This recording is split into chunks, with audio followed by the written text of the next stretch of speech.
এটা কি হলো বাংলাদেশের? এটা কি জিম্বাবু নাকি ওয়েস্ট ইন্ডিজ অস্ট্রেলিয়ার সাথে খেলছে বাংলাদেশ? 7 বছর পর জিম্বাবুর সাথে লজ্জার হার বাংলাদেশের।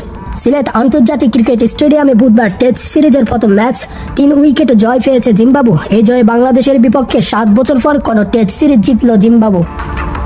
মেহেদী হাসান মিরাজের দুর্দান্ত বোলিংয়ে কিছুটা সম্ভাবনা তৈরি হলো শেষ পর্যন্ত।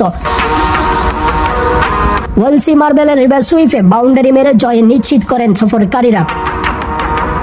মাত্র 174 রানের সহজ লক্ষ্য তাড়া করতে নেমে জিম্বাবু 21তম ওভারে 95 রান তুলে ফেলেছিলেন কোনো উইকেট না হারিয়ে। কিন্তু সেখান থেকে শুরু হয় বাংলাদেশের লড়াই। মিরাজ ও তাইজুল ইসলামের দুর্দান্ত বোলিংয়ে এক পর্যায়ে ম্যাচ ফিরিয়ে এনেছে স্বাগতিকরা।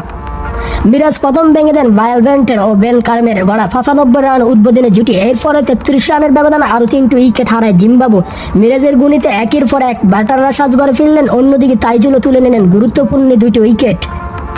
কিন্তু ততক্ষণে বেশ দেরি করে ফেলেছেন বাংলাদেশি বোলাররা। কাজের কাজ আর কিছুই হলো না, যা হওয়ার তা তো হয়ে গেছে। প্রথম ইনিংসে ফার্স্ট উইকেট নেওয়া মিরাজ দ্বিতীয় ইনিংসে তুলে নেন আরও 5টি উইকেট। টেস্ট এমন কিছু আগে দেখিনি বাংলাদেশ। ক্রিকেটের রাজকীয় ফরম্যাটটাই টেস্ট সম্ভবত বাংলাদেশ ক্রিকেটের সবচেয়ে বড় আক্ষেপের অধ্যায়। বেশ খানিকটা তাড়াহুড়ার মধ্যে ভারত পাকিস্তান সমর্থনে 2000 সালে টেস্ট স্ট্যাটাস পেয়ে গিয়েছিলেন বাংলাদেশ। 2 যোগ, তবে 25 বছর পাড়ি দিয়েও কোনো বড় সাফল্য পাননি লাল সবুজ। এখন পর্যন্ত টেস্ট খেলা সব দেশের সঙ্গে জেতা হয়নি।